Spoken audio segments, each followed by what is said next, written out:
Sa buwan ng Hulyo 2026. Ano? Para sa Cotabato City, yung po mga paralan all levels. Wala hong pasok kayong araw base po sa suspension of class na ipinag-utos po ni Cotabato City Mayor Bruce Matabalo kahapon na Chumanebs. Dahil sa ngayong araw nakaschedule yung gagawing convergence program. Ano dito po sa compound o dito po sa Bangsamoro Government Center, inaasang dadalusan si PBBM base po sa mga advisory. Kahapon o the other day hanggang kahapon, pero late last night kagabi, may nilabas na advisory na yung pong convergence program ay pansamantalang ipagpapaliban to a later date, mga kasama. So in short, mga kasama, Radyo Manebs, hindi po mangyayari yung convergence program ngayon and hindi po darating ang Pangulo ng Pilipinas. Then dahil nga po dito may advisory din kagabi, kasunod po nga ng mga pagbabago ay rito in light of recent schedule changes, the full day work suspension for Monday, ngayong araw yan, July 20, the Bangsamoro government has been lifted. However, a half-day suspension remains in effect. Work will officially resume at 1 o'clock in the afternoon. So, epektibo pa rin. Sa mga empleyado yan. Pero sa mga mag-aaral, tinignan ko sa advisory o dun sa page ni Mayor Bruce, walang latest advisory, Radyo Manebs. Parang nakabuelo na rin kasi mga bata eh. Kaysa sa bahay kanina, himbing pang tulog ng mga kabataan natin. Yan yung latest, yung convergence program, hindi po matutuloy ngayong araw. May binabanggit na date, Radyo Manebs, within this week. Pero abangan natin kung mangyayari ho ba yan, kung may pagbabago pa sa mga schedule sa programang ito, and yun nakatakdang pagbisita ho ng Pangulo dito po sa ating lugar, sa Cotabato City in particular. Kaya excited na rin yung mga taga-suporta ng Pangulo na darating dito sa Cotabato City. Hopefully, within this week, abangan natin yung mga advisory nilang ilalabas. Pero sa lahat mga presidential visit, Radyo Manebs, alam mo ba, hanggat hindi mo nakikita na darating yung Pangulo dyan sa venue, sa event, lahat ng bagay tentative. Kahit sabihin pa natin nandyan yung kanilang mga personal kahit nandyan yung PSG. Hanggat hindi mo nakikita na nare-realize sa venue, lahat ng bagay tentative para po sa anumang presidential visit. Yun yung ating konting kaalaman sa mga nangyayaring presidential visit, mga kasama. Okay? Lipat tayo ng paksama. Ito yung mga pinag-uusapan natin ngayong araw, mga kasama. Dahil itong weekend, morning Radyo Manebs, maaga pa, and then kinagabihan. Ay nasundan yung mga insidente kagabi rin. Mayroon ding sinasabing insidente ng putukan. Nasa linya ho natin dahil anong araw yun? Saturday ng morning. Diyan po sa bahagi ng Sheriff Aguac sa Maguindanao del Sur, yung convoy, di ba, ng dalawang military vehicle ay pinasabugan, sinasabi sa initial information, isa'y granada na inihagis ng riding in tandem, mga kasama. Sa nasabing insidente, may mga sundalong nasugatan, meron ding mga sibilyan na damay, Radyo Manebs.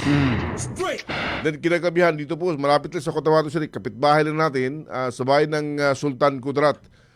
Tinarget naman yung isang military detachment. Pinasabugan din, nagisan din ng granada, mga kasama. Ano kayang reaksyon dito? May initial lang payag ang 6th ID. Nasa linya Radyo Manebs para sa ating follow-up. Ikinalaman dito ang tagapagsalita, mga kasama ng 6th Infantry Division at the Joint Task Force Central, Commander ng 6MO, Battalion 6ID Philippine Army, si Lieutenant Colonel Ronald Suscano. Good morning po, Colonel Suscano. Sa DXMO po kasama si Manager Sir Erwin Cabilbigan at Tep Sabang po. Good morning, Colonel. Morning, Colonel. Good morning po at good morning din sa nakikinig sa Radyo Direct Mesh sa Opo. Colonel Sir, makiki-update kami. Ano na po ba yung pong investigasyon, particular ng kasundaluhan po natin sa mga nangyaring pagsabog na naitala dito po sa Maguindanao? Yung mga grenade throwing nung nakarang araw, in-expect din namin yon. as a result ng mga series of accomplishments na mga nakaraan, especially yung pagkamatay ng leader ng DIFF Bungos Faction, si Commander Bungos. In-expect namin at sinabi naman nila na baka mayroon ng retaliatory attacks. So yun nga, nagkaroon ng grenade towing sa Scout Ranger Battalion na dumaan from Cotabato going Sudan para mag-marketing sana. Nagisa ng hand grenade at ganoon din sa area ng 7IB sa Barangay Makagiling, the same case na hinagisan din ng hand grenade yung command post nila. Opo. Ganun pa man, naka-heightened alert tayo at in-expect din naman natin yung targeting military vehicle or military units. Opo. Colonel Sir, unahin mo na siguro natin yung sa Sarifagwak. Paano ba nangyari ito? Dahil meron na pong inilabas na video, CCTV footages, yung pong nangyaring insidente ng pagsabog sa may Sarifagwak. Most probably, may nakabang na gagawa ng ganong mission. Any military vehicle na dadaan na chimpan siguro na yung duman ay yung Fort Scout Ranger Company na magmamarketing. Dalawang KM450 vehicle yon. Yung pangalawang vehicle yung na-target nila. Sinubukan nating habulin yung naka-riding in tandem pero hindi na rin inabot. Going doon sila nag-withdraw towards Mama Sapano na direction. Opo. Colonel, base po sa mga video nakikita, dalawang magkasunod na KM military vehicle yung dumaan. And in between that, may nangyari yung pagsabog. Pero napansin, bago yung pagsabog, yung isang KM kumaliwa and then may isa rin motorsiklong kumaliwa. Ito ba yung responsable sa panghagi, sir? Yung nakasakay sa motorsiklo? Yes. Yung riding in tandem na nakasakay sa motorsiklo, yun yung dalawang naghagis po ng hand grenade. Opo. Itong area to, particular, malapit sa round ball, Colonel, sir? Sa mismong round ball ng Sarifagwak. Kasi parang liliko doon eh. I see. Mag-ano konti. Kasi round nataon na sa round ball ginawa. Prior to habang tinatahak nung dalawang military vehicle, yung Cotabato Jensen Highway, bago yung pagsabog, napansin mo ba yung sumusunod na motorsiklo sa kanila, Colonel, sir? Dahil medyo mabilis siguro yung takbo nila, maring napansin nila, hindi lang nila masyado nabigyan ng importansya. Baka usual lang na magbabiyahe din sa daan until such time na nagkaroon ng explosion. Okay. Sa insidente, may mga sugatang sundalo sakay nung kasunod na KM at may mga sibilan din po na iulat na nasugatan, Colonel, sir? Dalawang sundalo at 3 sibilyan. Mga shrapnel wounds sa kamay at sa paa. Yung isang sundalo, shrapnel wound, minor injury sa kamay at yung isa naman shrapnel din sa kadiwang bahagi ng paa. Ayun. Nasakay nung ikalawang KM, yung mga wounded. Dalawa. Oho. May kumalat na mga mukha ng alleged responsable ho sa grenade throwing. Nakilala ng militar, ito na ba yung mga responsable, Colonel, sir? Yun yung dalawa na yun, nakuha ata sa CCTV. Kino-confirm pa kung sila ba ay affiliated sa isang grupo or anong grupo or di kaya hinire lang para gawin yan. So, di pa man nilalabas yung result ng investigation ng PNP. May binabanggit kay kanina na posibleng matagal na nakaabang yung mga sospetsado. Posibleng walang specific na unit ng Army kung sino po yung matsyempohan lang, yun po yung tatargetin, Colonel, sir? Ganun po yung tsorya ho ninyo? Correct. Walang specific na unit yun. any military vehicle or military personnel siguro na machimpag po nila. Opo. After ng pagsabog ho kasi, may mga narinig na mga putok ho ng baril. Nagkaroon ho ba ng habulan, Colonel Sir? And saan ho nanggaling yung mga putok ho ng baril? Yung tropa natin nasakay ng KM-450 nag-return fire sa dalawang riding in tandem. Sinubukan nilang habulin pero mabilis din yung takbo going sa separate na direction kaya hindi na rin naabutan. So saan ho yung pinaka-exit direction ng suspetsado, Colonel Sir? Yung kalsada going Mama sa Pano na area, doon sila nag-exit. Opo. Colonel, sa kabilang banda naman po dito sa may Sultan Kudarat, sa investigasyon din po ng CID, kumpirmado ba yung binabanggit na posteho na CCTV na isang individual yung pong naghagis ng pampasabog sa detachment ng kasundaluhan natin? Yes po, the same nakasakay ng motorcycle, huminto doon sa tapat ng command post ng 7IB Charlie Company. Ang akala siguro nagpapahinga lang o ano yun pala yun yung target. Kaya nakahagis po ng hand grenade sa loob at doon wala namang tinamaan. Opo. Dito sa insidente nito, ano yung nakikitang motibo ng ating pong kasundaluhan, Colonel Sir? Medyo na-expect namin yun kasi right after sa sunod-sunod na mga attack sa kabila lalo ng BIFF, yung pagkamatay ni Commander Bungos, nagpalabas din naman ata sila ng parang statement na gaganti.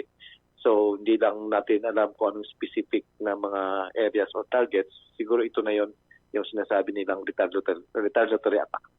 Opo. Yung pagsabog, Colonel Sir, na malapit lang ho ba talaga sa detachment do ng 7IB? Along highway lang kasi yung yung command post. So Mhm. kung nasa daan ka, magagis ka ng grenade to any point, pwede namang tumama yon. So nataon lang din na yung grenade doon napunta sa wala namang kubo o wala namang tao. Ayun. Opo. Pero that time, Colonel Sir, ang ating pong kasundaluhan, naka-duty na ho. Maigpit yung seguridad na ipinapatupad do. Meron naman duty sa command post. Lalo na pag-araw, palitan din naman yon. Hindi lang siguro niya in-expect na yung huminto na motorcycle, yun yung gagawin. Kaya hindi rin masyadong nakapag-react agad. Kaya nga with these incidents, niremind natin yung mga naka-duty na dapat hindi magkumpiyansa sa mga lalo na yung mga nakamotor na ang akala ay the usual lang na nagpapahinga o huminto o may aberya sa mga sasakyan. Opo. Sa loob o sa labas po ba yung mga naka-duty, Colonel Sir? Nasa loob po. Makita mo yung command post, medyo elevated naman yun. Doon naka-standby yung duty natin. Yung explosibo, Colonel Sir, may bakod ho kasi yung detachment. Sa loob ho ng bakod or sa labas po bumagsak, Colonel? Sa loob, Aha. kaya lang sa portion na walang kubo or wala ring tao. Wala namang nasaktan. Wala. Walang reported casualties. Tumama lang talaga yung hand grenade doon sa portion na lupa yung tinamaan. With these two separate incident, targeting yung po mga military personnel, ano po yung kautusan para po sa kanila, Colonel Sir?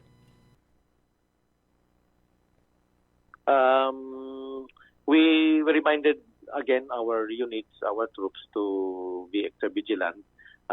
We expect this incident to happen na mayroong silang gagawing pag-attack din. Though minor lang din naman, ang sa part po ng mga units natin, in-intensify lang din natin yung security measures natin. Baka mayroon pang susunod at least kahit papaano na nadagdagan natin yung mga personnel natin na dapat naka-duty doon sa mga post natin. Opo. Colonel, isa pang bagay, may nangyari din pong pag-atake na binabanggit na ganap naman sa Talitay. Detachment din po ng militar. Any information po na inyo pong natanggap po? Wala pa akong na-receive na official report pero meron akong narinig na yung isang armored vehicle na naka-standby, parang pinasabugan, nasa gilid lang din ng post kagabi ata. So, nantay ko lang yung official report.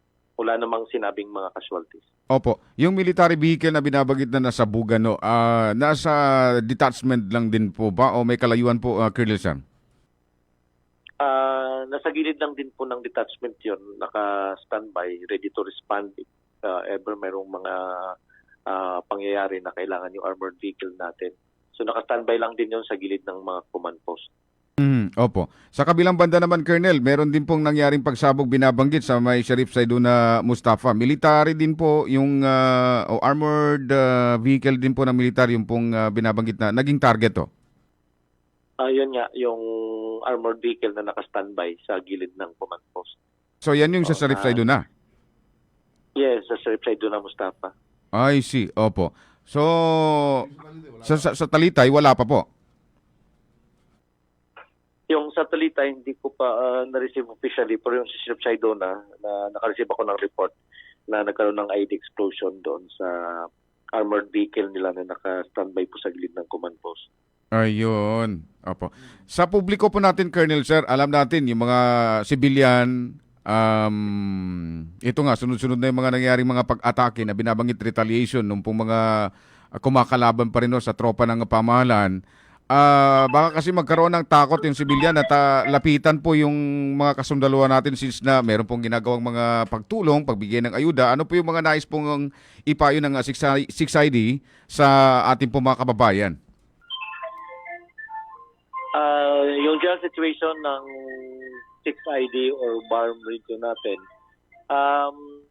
hindi pa naman natin masabing alarming siya.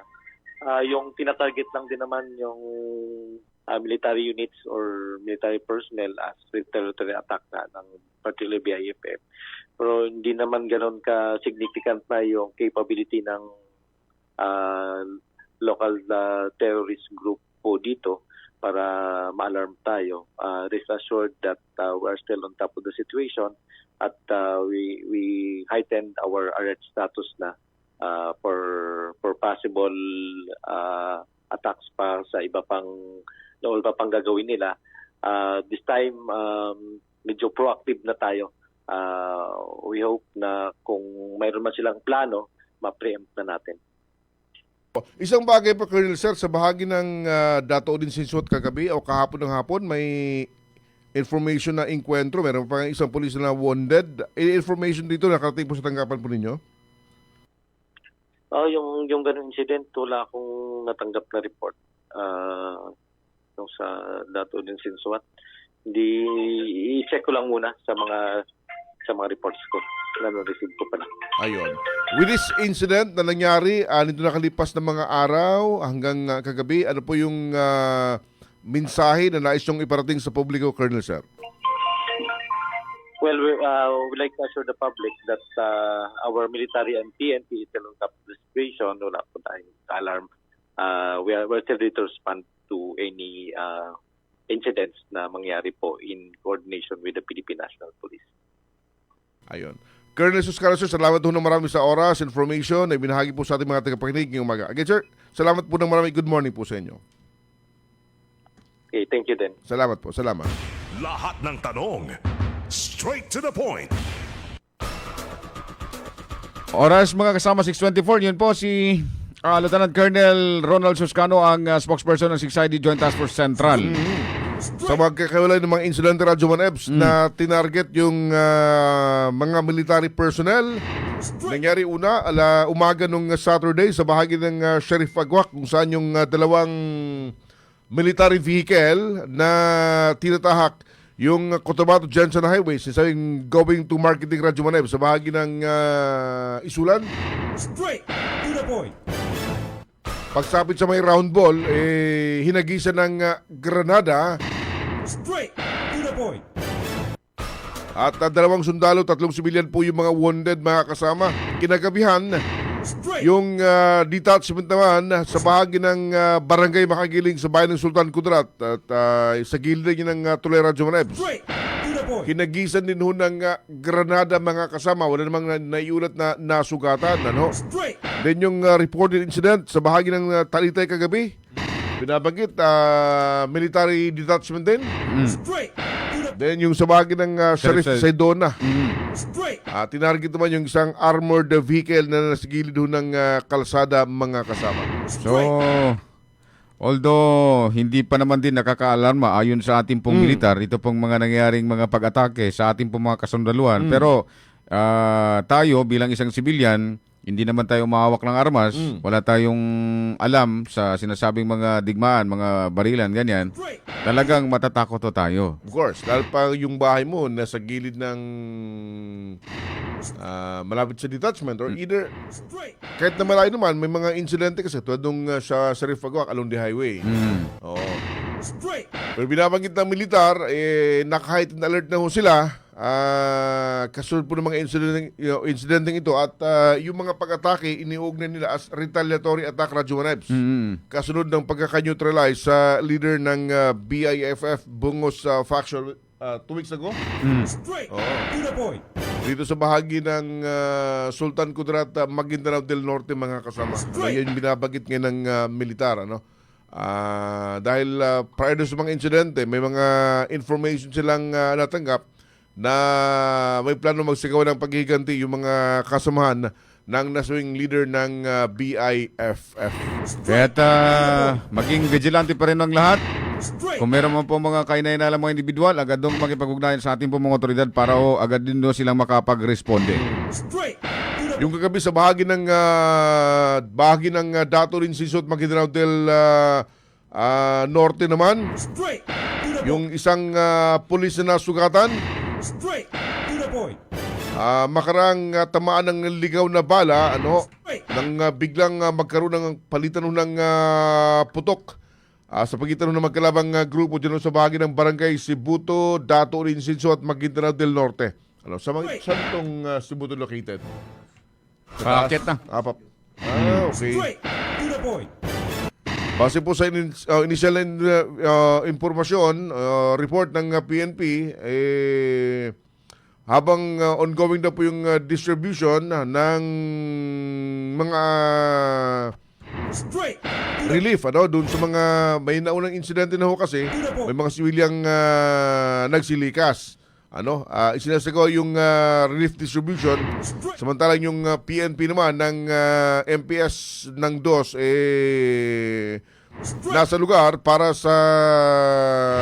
para umalalay security, nagbibigay ng security sa mga civilian na magkaroon ng palitan ng putok sa pagitan ng dalawang magkalabang grupo at dito nahagip ng ligaw na balang isang police personnel, si Police Corporal R. Raifi Salahudin. Sinasabing tinamaan ng isang tao ng bala, mga kasama. Mabilis naman naisugod sa pagkamutan itong nasabing biktima at mabilis rin nilapatan ng kakulang lunas. Yung binapagit Radyo Manebs, yung ligaw na bala, walang pipiliin yan. Pero marami pa rin pong impormasyon, mga ipinaparating ng ating mga kababayan kasamang Sir Erwin sa DXMY na tensionado pa rin yung lugar na yan dahil kung matatanda natin, mga last 2 weeks, yung pong nangyaring tension din dyan. Yung mga residente sa lugar na yan na kung saan dahil sa pagpapalit ng liderato, Chairman, hindi yata sila sangayon. Kaya't posible na yung mga individual dyan o yung mga nakatira dyan sa lugar na yan, may mga pinaghihinalaan sila. But malinaw naman po mga kasama sa report ng ating pong PNP na umalalay lang ho ang mga otoridad ng DOS, MPS para ho sa ginagawang relief distribution. If given a chance, mga kasama, sana po yung makakuha ng update, may kinalaman sa incident at kumusta po yung sitwasyon dyan sa nasabing lugar at kumusta yung kalagayan ho ng mga sibilyang apektado mga kasama. Higit sa lahat, Radyo Manets, yung atin pong mga sibilyan. Kala natin kasamang Sir Erwin, pagka-election na, siyempre, pinapatapad din yung Comelec gun ban. Kaya Hindi nga, na no? magkakaroon ng mga putukan, wala na mga Malungkot, baril no? na Oo. makakalusot o ilalabas. Pero tuwing nagkakaroon ng ganito, parang napapansin natin, ito yung kadalasan na lumalabas yung mga baril eh. At saka yung mga insidente ng Yung karasan. masaklap na reality, sa kasagsagan po ng implementation ng Comelec gun ban, may mga ganitong klase mga pangyaring nagaganap. Malungkot na realidad ho yan mga kasama. Straight to the point. Sige, oras ho natin. Alas 6:30 na po ng umaga. Tatak RMN. This time check is brought to you by ang kilala mong Alaksan, extra galing na. Up to 3 times faster versus Alaksan FR. New Alaksan Extra. This time check is brought to you by iBerry Gold. Mas daghan ang lutin, mas epektibo, mas klaro. This time check is brought to you by Nescafe Classic. Mag-Nescafe Classic araw-araw. 100% puro at natural. Pinakamasarap na black coffee. That time check is brought to you by Centrum Silver Advance. May nutrients adjusted for age 50 plus. Tulong para malakas ang resistensya, healthy heart, and sharp memory. The #1 multivitamins for age 50 plus. Ang time check na ito ay hatid ng Ginebra San Miguel. Tatak ng tapang, tatak Ginebra. This time check is brought to you by MX3. Dito ako believe.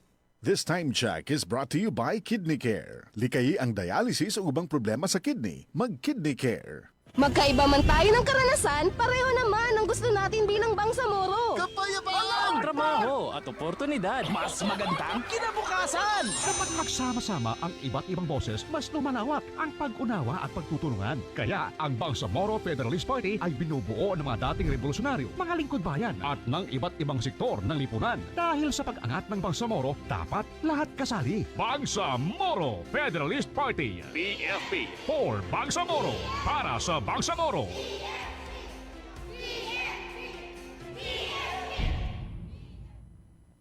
Kada adlaw magsigi og trabaho. Pagkatas na dayon diha. Dapat unta. Alin, ang gatas nga para nimo. Saktong diet ug exercise. Sabang pampalikon sa lawa. Nasabot kaya ang pack. Kaya na gyud kaayo. Gatas para nimo. Abot kaya na. Palit na og Anlin. Karon available sa Abot Kaya Pack para sa kaligon sa Anlin na nasa 12 pesos SRP ra. Barato na kaayo. Tatag ng Anlin, abot kaya na. Bangon tayo, shift na ako. Future supervisor ako. Nescafe Classic Stick ang kape ko. Mahirap man maging cashier, lalaban pa rin ako. Yan si Dan at 6 a.m. dahil araw-araw siya umiinom ng Nescafe Classic. Subok, 100% puro at natural. Galing, Dan! Mag Nescafe Classic araw-araw. Pinakamasarap na black coffee. Based on February 2025 product tasting on instant coffee powder by MRI. Mag-Nescafe Classic araw-araw. 100% puro at natural. Pinakamasarap na black coffee. 1 plus 1! 2! 2 plus 2! 4! 4 plus 4! 8! 8 plus 8! 16! 5 plus 4! 9! 5 plus 5! 10! My name is Maria Arlina Sabel F. Ayon. I drink Remind Choco. It's so delicious and yummy. I love Remind Choco. It makes me more smart and pretty. Para sa Smart Kid, Remind Choco, isa ka sa shay lang. Kada adlaw. Sa isa ka tasa, pwede init or bugnaw nga tubig. Remind Choco para paspas ang pagtubo og smart ang atong anak. Ahoy! Kidney Care time! Perhesyo ning magpadialysis gasto kaayo. Maayo na lang niya ang Kidney Care. Brad, unsay imong nasinati sa Kidney Care? Ako si Loloy taga Danau, 50 ang edad. Tulo na kabuan wan ako nagdialysis. Sukad nga naggamit ko og Kidney Care. Nibalik ang akong kusog sa matag adlaw. Ug wala na ko'y gibating kaluya sa lawas. Kaning Kidney Care nakatabang sa pagatiman sa akong kidney. Karon makalihok-lihok nako sa ako inadlaw nga buluhaton. Daghang salamat sa Kidney Care. Ang Kidney Care ay mabibili sa Mercury Drugstore at mga suking butika. Ang Kidney Care hindi gamot at hindi dapat gamitin panggamot sa anumang uri ng sakit. Goodbye to me, Masha. Hello, Ride Bar Blue. Isang labanan yan. Ride Bar Blue. Ride Bar Bar Blue with powerful stain-away enzymes. Malupit magtanggal ng dumit mancha pero di masakit sa kamay. Goodbye, dumit mancha. Hello, Pride Bar Blue. Isang labalang yan. As tested ang cotton and polycotton. Sa mancha, malupit. Sa kamay mo, mabait. Pride Bar Blue. Manufactured by ACS Manufacturing Corporation. ISO certified. World-class quality. ACS. Ano ba yan? Isa pa nga.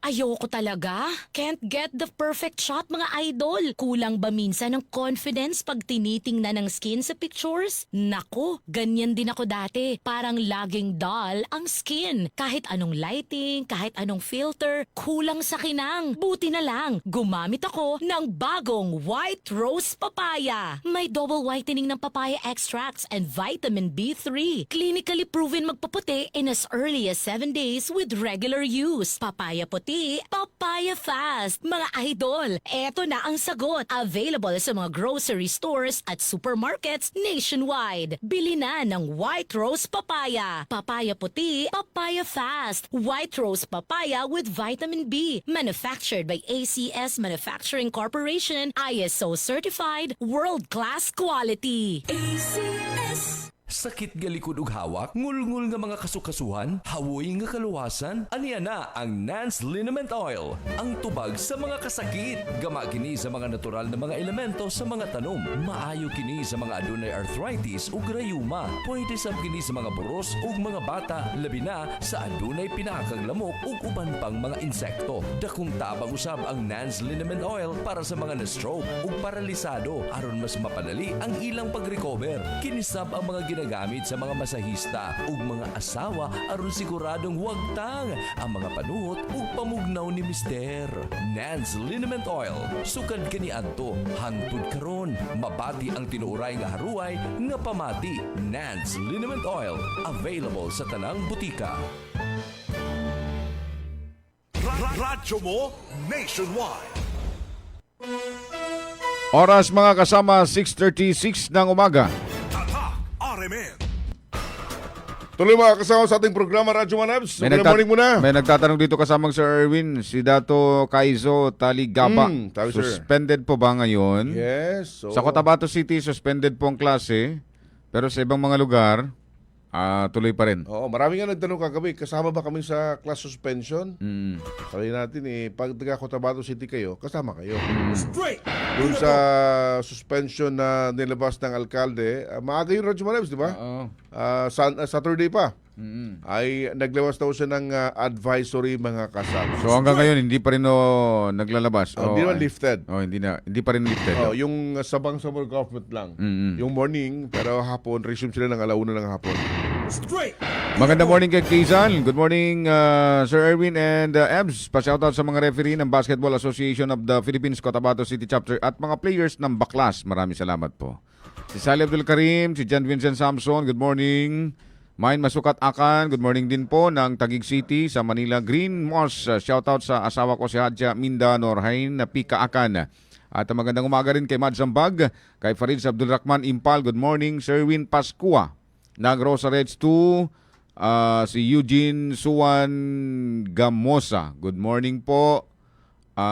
Inalilahi pala, inalilahi wa ina ilayhi radyo ang team ng DSMY 90.9 Cotabato. Pinaparating po namin ang aming pong pagkikiramay sa biglang pagpanaho ni PDR Remote Chief ng Maguindanao del Norte, si Nasrullah Nas Imam, mas kilalang Baby Boy. Baby Boy, oo. Binabanggit na siya ho ay sumakabilang buhay dahil sa biglang cardiac arrest. Oo. Maalala ko tuloy yung pagpanaw rin ng tatay ko, sir. Ganun din Pero yung sa kanya naman, sir, silent stroke. So, kaya tayo mga ganito mga sakit, talagang hindi natin ito expected na darating kasi ito Yan yung binabagit na isa po sa pinaka-tridor na sakit yung sa puso, Radyo. Taka na lang kasi ako yung ganun. Nakita ko kasama sir yung ginaganon na. Hinahawakan na ng tatay ko yung dito sa may dibdib niya banda. So, parang natin, napipicture out natin yung ganitong insidente na nangyari kay Baby Boy. Makikiramay sa pamilya ho ng naulila. Straight to the point. Tuloy tayo, Radyo Manabs. Straight to the point. Magandang umaga pa rin sa ating mga viewers, si Mohamedan Kamal na nagiginig. Mohamedan Kamal, good morning po. Si Mafi Joy, Jasmine, si Pingson Salim, good morning din po. Andyan din si Eugene Suwan, si Loida Tan, good morning. At ng iba pa, good morning din po sa inyong lahat. Sige. While naghihintay pa rin na tayo mga kasama ng dagdag na impormasyon, nangyari yung putukan dyan sa may DUS. Sa kabilang paksaw natin mga kasama, ito good news naman din. Kung mayroong mga bad news na nangyari, mga malulungkot na insidente, meron din pong good news na amin pong ibabahagi sa inyo. Itong mga atleta ho natin, particular ng ng taekwondo, taekwondo na kung saan ang dami nilang ng mga nasungkit mga kasama, although nagkaroon ng aberya bago pa man sila makalipad patungong Korea, at least ito may good news pa rin. Nanungkit ng ang daming mga medal ito, gold, silver, and bronze medal kasamang EBS. Yung kanilang nasungkit. Pakisubok na Juman, yan. Straight to the point. Binabanggit dito mga kasama, dami o nilang mga nasungkit na mga medalya. Lumahok sila sa 19th World Taekwondo Culture Expo. Yung date, July 16 to 21 na ginanap dyan sa Taekwondo Muju, South Korea. Straight to the point. And then, lumaban yung mga atleta, maging yung kanilang dalawang coaches Radyo Manad. Naglaro din. Kasama rin nila ba yung yung si Jan? Si Chua ba yun? Wala. Philippine team na yun okay. Itong mga naglaro, mula lang dito mga players natin sa Bangsamoro Region. I see. Yung mga batang player natin dito sa Bangsamoro Region, and yung kanilang dalawang coach kasama rin sa naglaro, nakasungkit din ng gold medal. Straight to the point. Okay na? Okay lang linya? Straight to the point. Wala pa. Straight to the point. Subukan natin ng linya mga kasama. Straight to the point.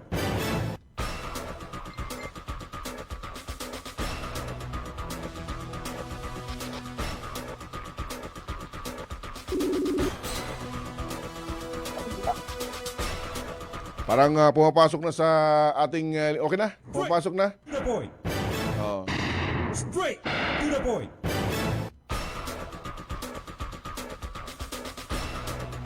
Subukan natin yung linya. Okay, nasa linya Radyo Manebs. Yung head of delegation ng mga manlalaro mula sa Bangsamoro Region, siya yung chairman ng Philippine Taekwondo Association Regional Management Council ng Bangsamoro Region, at siya yung head instructor ng Heart of the Champion Gym. Sila yung tumulak patungo sa Korea, sa Taekwondo Muju, South Korea, para lumahok dito sa 19th World Taekwondo Culture Expo na nakasungkit. Ang dami mga medalyang ginto ito. Yung gold ata nasa 14. Idagdag mo pa yung silver at saka bronze mga kasama.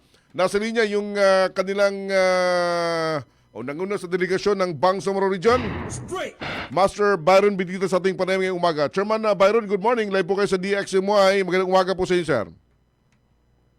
Magandang umaga po, Bangsamoro Region. Opo. Unang-una muna, congratulations dahil nabalitaan namin na nung kito kayo ng literal, na nung kito kayo ng mga gold medals, silver dyan sa South Korea, Chairman Byron, sir. Mapalad po tayo, Manager Erwin, na masigasig na ginawa ng mga kabataan yung kanilang mga tungkulin bilang manlalaro nagmumula sa Bangsamoro Region. So pinakita nila yung kanilang talento sa international competition na nandito sa Mojo, Korea, dito sa Taekwondo 1, Mojo, Korea. Paki-update kami, Master Byron, sir. Ano po yung mga nangyari sa inyong paglawak dyan sa international competition ho na yan, sir? Well, nasimula po ito sa binigay na invitation ng ating pamunuan sa Philippine Taekwondo Association, and then tinugunan naman ng Regional Management Committee Bangsamoro Farm na makapagpadala tayo ng contingent natin dito sa international competition dito sa South Korea. So mapalad naman tayo, tinanggap naman tayo, at binigyan naman tayo ng pagkakataon na ibahagi natin yung talento ng mga taga Bangsamoro Region, Manager Erwin. Okay. So, ilan ba yung players na dala ninyo? Ilan yung delegasyon ng BARM na tumulak sa South Korea, sir? So, yung delegation na dala natin, yung total ng players na dala natin is 14 players and 2 coach, no? So, pero yung lahat ng coach natin playing coach pa rin. So, ako yung official overall coach, head coach nila. And then yung isang coach na si Angeli Justin Bitita, may daughter din, yung referee chairman natin sa Bangsamoro Region. Naging naglaro din, no? Kasali din siya sa pag-compete, no? So lahat ng mga bata na nagmumula sa iba't ibang paaralan, hindi ko lang po ma-mention po yung mga paaralan na lahat dito kasi hindi po nakapag-detailed yung record ko, kasi na-submit na namin po lahat yan sa South Korea na pamunuan dito sa Taekwondo 1, Manager Erwin. Oo. Yung nakikita namin ngayong mga batang nakaupo, ito na yung mga lumahok, Chairman Sir, sa competition. Yes, say hi. Mga Philippines, Bangsamoro Region. So, ayan. Pwede nating isa-isahin siguro. Tell na lang yung school mo, name mo ngayon. Bilisan lang tayo, guys, ha. My name is Fredlyn Ebensa and I'm from Colan Systems Technology Incorporated. Okay, next. My name is John Vincent G. Bautista and my school is Notre Dame College of Cotabato City. My name is Siti Hawa Garcia Esca. My school is Notre Dame of Cotabato. My name is Helen Gutiwachon. My school is Hello, good morning everyone. My name is Madia Norin K. Maling and I'm from the school of NDC, Notre Dame of Cotabato.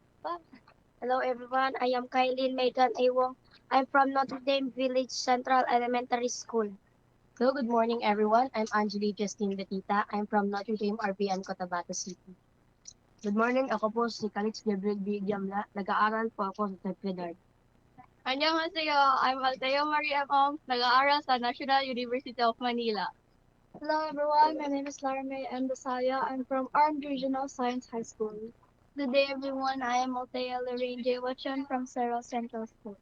Hello and good morning, my name is John Carcenevo and I'm from the school Notre Dame Village National High School. Hello, good morning po. My name is Dora Esbaturin and I'm from the school, Cerro Central School. Hello everyone, my name is Abdul Bashir Simple. I'm from Notre Dame of Cotabato. Okay, so yan po yung mga players natin na Manager Erwin na dala dito, no? Sa South Korea, Modyo South Korea, Taekwondo 1. Pwede bang malaman ano yung mga medalya na meron kayong o nasungkit po ninyo, Master Byron, sir? Yes, Manager Erwin, no? We have total gold na nakuha, both Pomse and Kyorugi is 21. And total silver, 3 silver and bronze 4. So yun po ang medalya na nakuha natin. At yung mga players natin, merong mga mapalad na mga kabataan na dala po natin na both gold nang nakuha sa both event din, ano, Manager Erwin. Meron naman ibang kuha sila ng bronze doon sa among compete nila ng mga players din coming from different countries around the world, no, na nilahukan natin dito sa Korea Modyo, Manager Erwin. So napakagaling din ng mga kabataan na nagmumula sa Bangsamoro Region. Hindi din po tayo nagpaiwan, tagisan din tayo ng talento. Dala natin yan, no, na bilang isang mga magagaling na mga manlalaro mula sa Bangsamoro Region. Po. Sir, Ebs Abang po, Sir Betita, dito po sa ginawang paligsahan ito, ilang country po ba yung lumahok dito? Kung bibilangin natin all in all, 17 regions, 17 countries po, no? Yung nakapag lahok dito. Sir Ebs, wait lang, babasahin ko yung pangalan ng mga countries na Sige po. Na available. Opo. First is yung Korea, yung host dito. Next is India, Australia, Thailand, Mexico, Denmark, Hong Kong, Spain, Singapore, Egypt, Mongolia, Japan, UAE, Canada, China, USA, and Rwanda. So, yun po, Sir Ebs, no? Yung mga kalahok dito sa South Korea Mojo na competition natin sa Expo. So sa Pilipinas, tayo po yung representative dito mula sa Bangsamoro. Yes, sa Pilipinas po, sa Bangsamoro, meron pong tayo lang po ang nakalahok dito. Pero sa buong Pilipinas po, bawat region po dahil nga po merong mga regional management committee yung bawat region sa Pilipinas. So yung maagap na nakapag-register na mga regions, so sila din ang nakapunta dito, and all in all ang Philippines nandito 21 teams na nandito, no, mula sa different regions dito sa Pilipinas. Opo. So ngayong araw po, ano yung mga susunod po, Sir Betita? Actually, yung competition na Sir Ebs is nagsimula nung 18, yung actual competition. Yun ang POMSE competition. At doon tayo nakapaghakot ng medalya dahil among 15 na players po, kasali na po ako doon, no, na nag-compete din sa POMSE. So isang player lang po natin ang hindi pinalad, no, na nakakuha ng gold. Merong isang silver tayo. So all is sa POMSE, mayroon tayong 14 golds. So halos almost perfect sana, no, yung nakuha ng mga players natin sa first day ng competition. At saka sa second day ng competition naman ng 19, no, meron tayong 14 na participants dahil hindi na po ako kasali doon sa naglaro dahil nga po sa competition ng Kyoryugi, mahirap na po na pati ako sasali pa dahil nga po hindi ko na matugunan yung trabaho ko bilang coach. Kailangan ko upuan lahat yung mga kabataan na isasalang na po sa gitna, ano. So meron tayong total of 7 golds po kung hindi ako magkamali, and then yung iba is silver and gold na, no. Silver and bronze na. We have sa Kyoryugi, may silver tayo na ilan bang silver natin sa Kyoryugi? Yun, sir. Tatlo yung silver natin. Yes, Kyoryugi pala nakuha yun. And bronze. 3, yes. Oo. Opo. Ganun po yun, Sir Ebs. Sir Byron, pag sinabing kayo yung sumali, ibig sabihin kayo mismo naglaro. Exactly po, Sir Ebs, ano. So, dahil nga po international competition to, dahil hindi din man ako nagkakaroon ng pagkakataon na nandyan sa Pilipinas po, dahil nga pag nasa competition sa Pilipinas, kailangan lang po ako na mag-monitoring sa mga players natin, even national ba or local na mga competitions natin, no. So, kailangan lang tayong tumulong, mag-coach. But dito, since international competition siya, sinabayan ko na po yung mga players natin na sinubukan po ng kanilang head coach din na sumali sa competition kahit na siguro hindi pa naman late, na kahit na yung edad natin kaya pa naman sumipa. Kaya naman pala maraming nasungkit dahil pati yung nangunguna, coach, sumali na rin sa competition. Siguro ganun din po ang mindset ng mga players natin dahil nga nakita din nila mismo yung kanilang instructor, ano. yung kanilang chairman mismo kasali sa competition. So mahiya naman na magugold yung kanilang instructor, hindi nasasabayan din ng mga players. So ganun din po na magugold yung players, hindi rin masasabayan ng kanilang instructor. So ganun na, mapalad tayo dahil naging maganda. Pasalamat tayo sa Panginoon dahil naging maganda yung pangangatawan lahat ng mga players natin at ng mga malalaro natin at binigay sa atin yung araw na yon na naging matagumpay para sa Bangsamoro Region Taekwondo. Pati na rin po kayo, sir, naging maganda rin yung pangangatawan ninyo sa edad pa naman yan, kayang-kaya pa rin sumipa. Oh. Anyway, sir. Yes sir, sinubukan lang. Opo, kumusta po, sir? Isang bagay na lang po, kumusta naman po yung siyempre, yung pang araw-araw, yung accommodation po ninyo dyan, and alam natin, South Korea ang pinuntahan ng ang mga players ng Taekwondo sa Bangsamoro. Malaki-laki yung sasabihin natin dito na gasto. Kumusta po?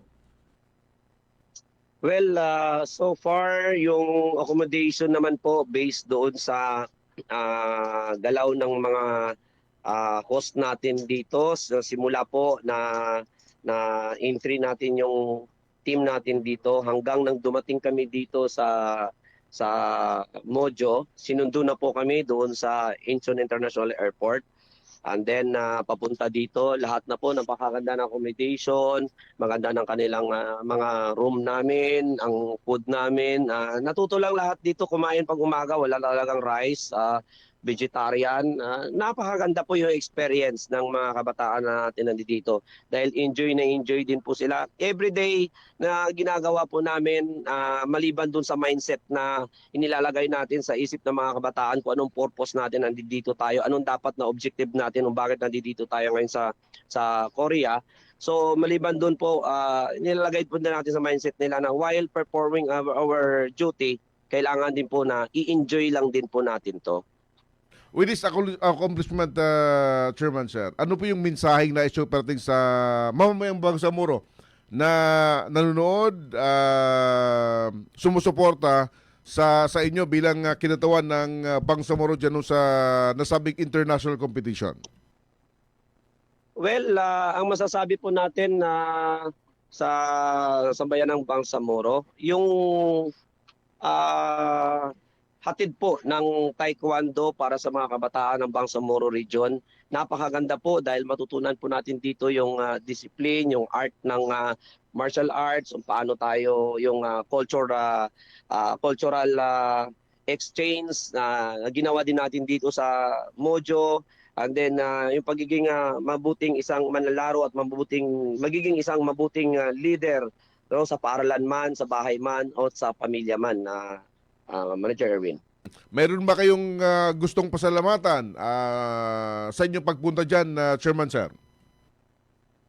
Well, of course, hindi lang ako nakapag-ready sa tanong po ninyo na dapat na pasalamatan. But of course, gusto ko lang siguro sabihin na natin na pangkalahatan, pasalamatan po natin na ang Bangsamoro Sports Commission, pasalamatan din po natin yung, hindi ko lang po hawak lahat ng pangalan ng mga MP, baka mayroong kopya sa dali, Manager Erwin.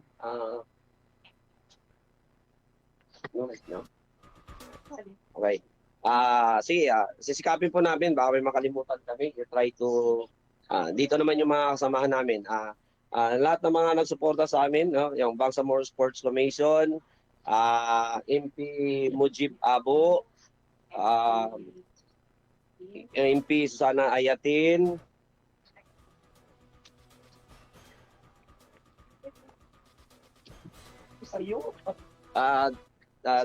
District Engineer Abu Bakar, Mike Anduan, Ganduan, Governor Kagi Ali Mitimbang,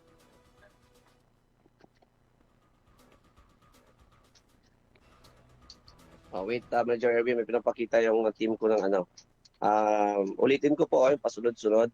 MP Dr. Susana Salvador Anayatin, Bailing Mantawel, MP Bailing Mantawel, Mayor Tongkang Mitimbang of Talayan MDS, MP Benito, Engineer Abila Abubakar, Vice Mayor Dato Bidpantaw Midtimbang, Gindulungan, Mayor Dato Gadsali Midtimbang, Gindulungan, Engineer Ismael Galduan, and Ms. Wari Galudin MPA, Vice Mayor Joyer Madak. Yun po ang mga nalapitan ng team po na nakapag-tulong sa team natin na dito po sa South Korea, Manager Erwin. Ayun. So, tapos na yung competition. Ano pa yung mga activity nyo? Kailan ho yung balik ho nyo ng Pilipinas, Chairman Byron, sir? Sa ngayon po, nawawala na po yung stress sa amin dahil na po tapos na yung 2-day competition namin na Manager Erwin.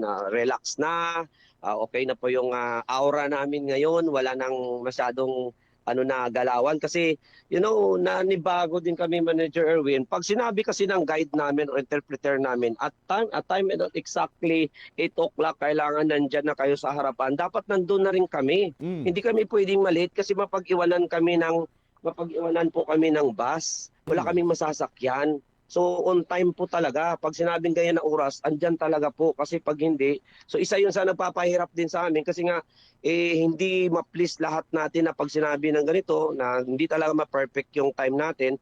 May mga bataan minsan na nade-delay. So, kailangan pupunta kami doon, sabay-sabay din. So mag-hike na lang kami. So ang layo, sasakit din yung paa namin sa layo din na pupuntahan din namin minsan pag naiwanan po kami. So, pero we're happy. Along the way, we're happy kasi taking picture naman yung mga parents natin, even yung mga bata, nag-i-enjoy. Ganun po yung setup dito, Manager Erwin. So, napakaganda ng way. And then lahat naman sa loob, pagkatapos ng sakit ng mga katawan, sa lahat ng mga room ng mga kabataan dito, lahat ng mga parents din natin nakasama, naka-hot and cold din sila. So, feeling mayaman lahat, dito sa Mojo, Korea. Ayun. Okay. So, kailan balik ko rin sa Pilipinas, sir? Balik namin is ngayong 22 po.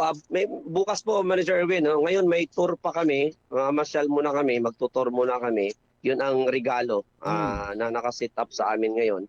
Mamamasyal din para pag-end ng closing ceremony na. Maaga na naman kami bukas. Going to airport. And then doon na kami mamamasyal-masyal muna sa paligid. And while we are waiting sa flight natin na pabalik ng Pilipinas, Manager Erwin. Ayun, okay. Oras naman dito, alas 7 in punto na po. Anong oras ngayon dyan sa Korea, Chairman? Ang oras po dito, Manager Erwin, is 8:02 ng umaga. Napaka-advance po tayo. So ipapaikot ko saglit yung camera natin kung saan kami nag-stay, Manager Erwin. Okay ba? May time pa? Okay, sige. In a minute. Okay. Ito po. Ito yung place natin. Ayan. Nakikita nyo may mga bus nang nakaantay ngayon.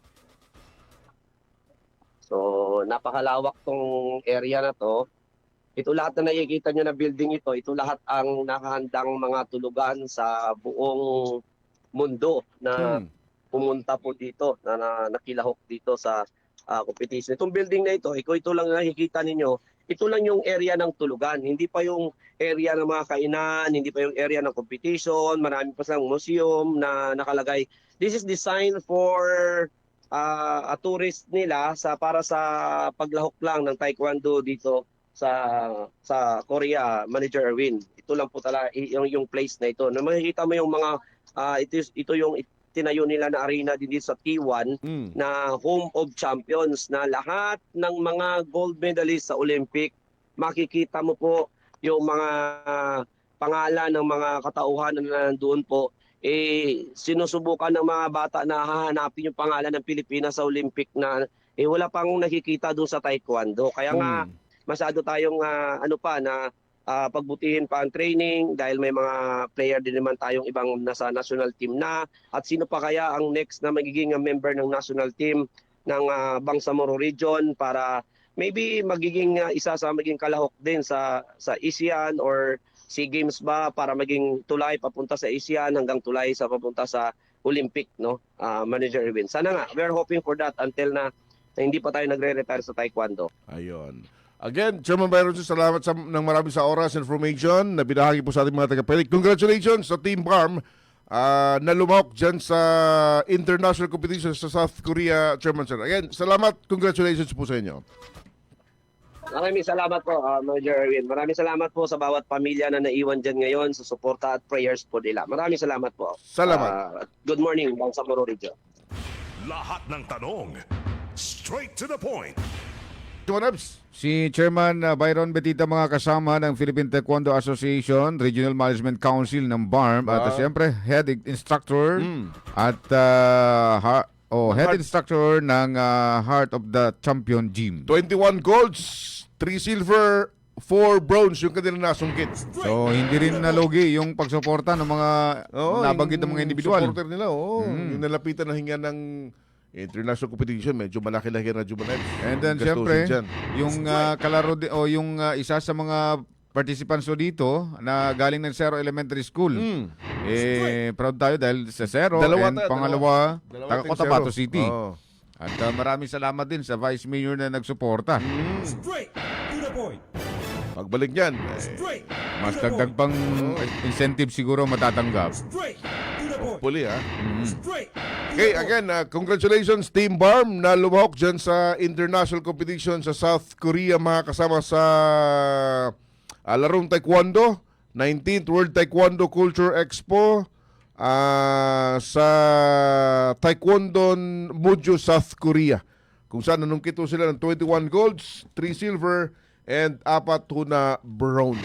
Congratulations din sa kanilang head instructor, si Sir Byron. Siya yung head, naka-gold. Sa edad pa lang, hindi mo akalain na sa edad yan. Makakaya pa palang sumipa. So pagka ikaw pala isa na sa mga ganitong mga martial arts na Jomanebs, kapag matanda ka na, tumataas yung edad mo, mas lalo kang ang gumagaling. tawag sa'yo, master. Master. Pero pag dito sa Bangsamoro, pag tumatanda na, minsan, nahulog na sa bungaw. Yung kanyang assistant coach, yung kanyang anak, 2 gold medal yung nasungkit. Ganon? So kasali rin. Naglaro din si Miss Angeli Justin Bitita. At least, pinatunayan na pati yung mga anak, kung ano yung itinuturo ng tatay, yun din yung resulta sa mga anak. Sige, paalam mo kami. Ngayong umaga, mga kasama ng Monday, mga parties natin sa Master Control Chief Alvin Casilion, sa Digital, Ginoong Ricardo Eric Madamo Jr. at Coordinator Radyoman Maestro Rahib Bansaw. Kami nyo nakasama, Radyoman Eb Sabang at Radyoman Erwin Kabilbigan, Tatak Armen. Radyo mo nationwide.